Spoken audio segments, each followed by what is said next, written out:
Hey guys, Cory here. Welcome back to the channel for another Clash of Clans video. Thank you for coming to hang out with me today.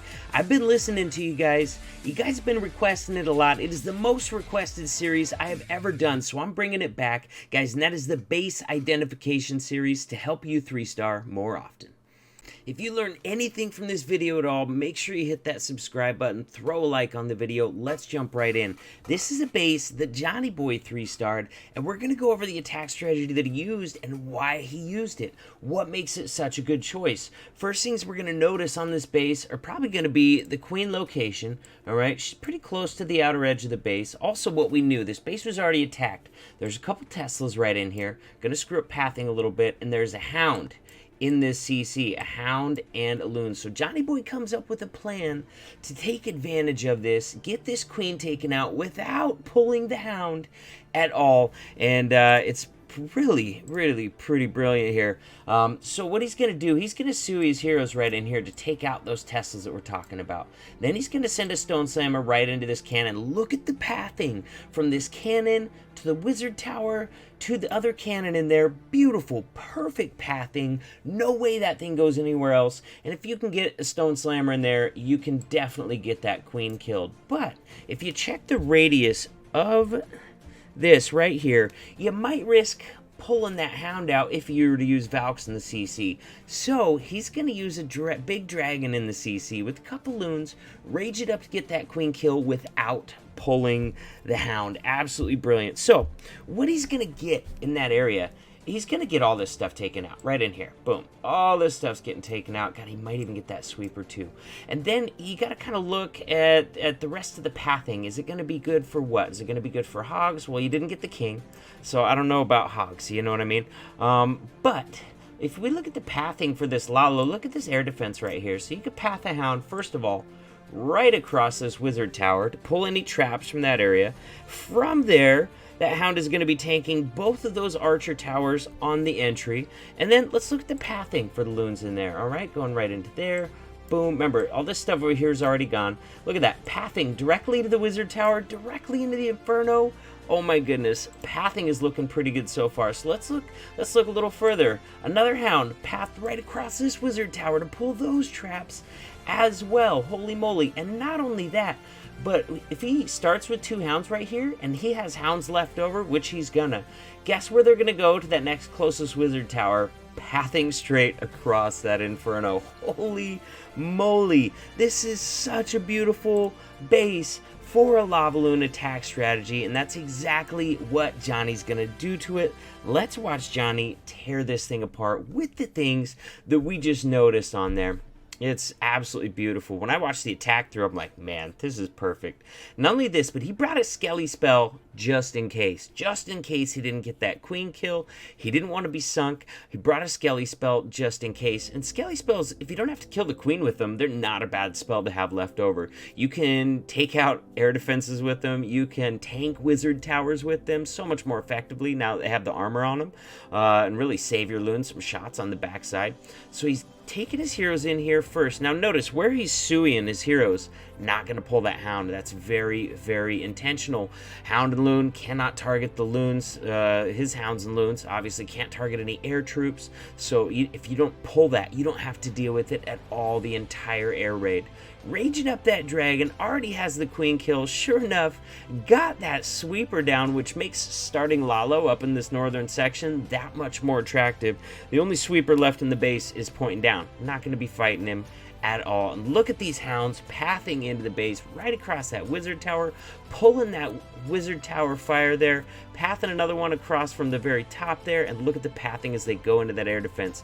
Third hound is down on the left hand side, once again pathing right over a wizard tower, pulling a red bomb and aggroing some of the fire from that wizard tower as well. Look at that top group of loons pathing directly into that multi-target inferno. It was just like a runway. It was like a runway for the loons. Absolutely beautiful pathing right there. And sure enough, he drops that last Skelly spell that's left over. He didn't even need it. That was just in case the queen didn't die down on that last air defense base. Guys, this base is wrecked. It's wrecked so hard, he's going to be swagging that rage spell entirely. We know it's over, so let's times 4 it, get to the end of it.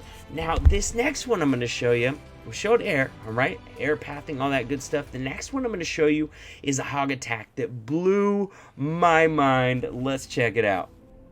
So take a look at this base, funky base. I think we can agree. This one also has a Houndloon in the CC. It has the king and queen on the towards the back side of the base, closer to the town hall. So what about bringing in a big kill squad from the top? I mean, it's opposite the town hall. You can follow in a wall wrecker. Well, that Houndloon is going to be stopping your queen, you know what I mean, dead in her tracks. She's going to spend all her value just trying to take down that hound, taking out the pups. Not going to have any health by the time that's over to really do any more damage. Plus, still got that king on the backside of the base right there. No way you're getting him from a kill squad from the top. So trying to hog with the king still up at Town Hall 10, it's not fun. I don't like to do it. Don't do it if you don't have to. But check out what Psydox is going to do here. One of the things that he noticed that honestly I would have never noticed.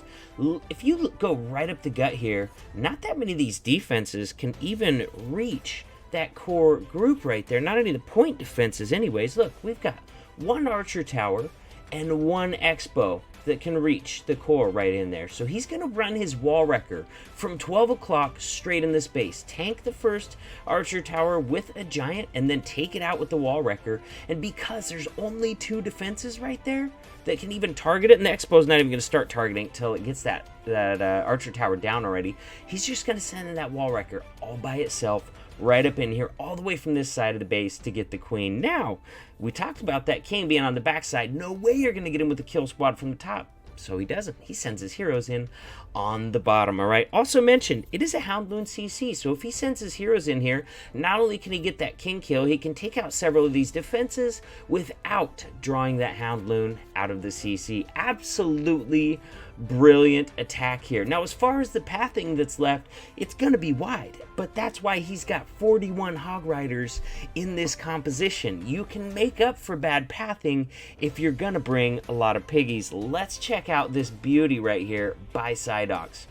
When I first saw his army, and I first saw what he was like starting to do coming in from up there, I'm like, how is he going to triple this base? I thought he was just bringing the kill squad from the top. I'm like, how is this even going to work? Then I watched it and I was just like, no way. No way. All right, so wall wrecker's already doing its thing up top. There was a giant tank for it, saving it through that archer tower until it was down. Now it's only being targeted by the expo, working its way through there. He's going to get a quick poison down on that loon, otherwise that loon would take it out pretty quickly. It's working on getting through that expo right now, and that loon's about to go down. His heroes down at 6 o'clock, just like we talked about. You don't want to wait to do that portion, otherwise, you know, the hound ends up going over and getting aggroed on your heroes. So he did those at the same time. That way his heroes are already dead, especially his queen, by the time that hound tries to come down there. Got some raged up Valkyries in the core, got that queen killed super early, and just like we talked about, he came in from the top and the bottom, got all his objectives. He got the queen killed, he got the king killed, he killed the loon, which is the only part of that CC that you have to kill for a hog attack. Hounds don't do really, you know, any damage worth mentioning whatsoever to troops. They're really only a pain if they get popped. That's really about the only time they're a pain. Look at this, 44 hog riders, bunch of heal spells coming in, just demolishing this base. I love this approach, and I love it because when I saw it, I was just like, dude, I would have never thought of that. I would have never thought of that. I would have never considered sending that wall wrecker in from the top there and noticing that there's only 2 freaking point defenses that can even reach it. Beautiful base identification from Psydox right there. Such an unusual attack, and he just really took the information he had about this base, broke it down, and figured out a plan to make a really unorthodox attack that was absolutely perfect for the base. And guys, that's what base identification is all about. There's no one video that can cover it all, not even close. But if you keep watching this series on base identification, other videos like it, you're going to start noticing these little things. You know, some of the things that you notice in this video, you'll be able to incorporate on your attacks. Some of the things you notice from the next few videos, you'll also have those in your arsenal to start incorporating in your attacks as well. And before you know it, you're going to be an expert at base identification too, and when you're an expert at base identification, you're going to 3-star a lot more often. It's the way it works, guys. It's the way it works. Thank you guys for coming to hang out with me. Do it again soon. I'll see you guys in the next video. If you're still around at this point in the video, I appreciate it, man. And if you're not a subscriber yet, what are you waiting for? Hit that subscribe button, throw a like on it. I'll see you next time.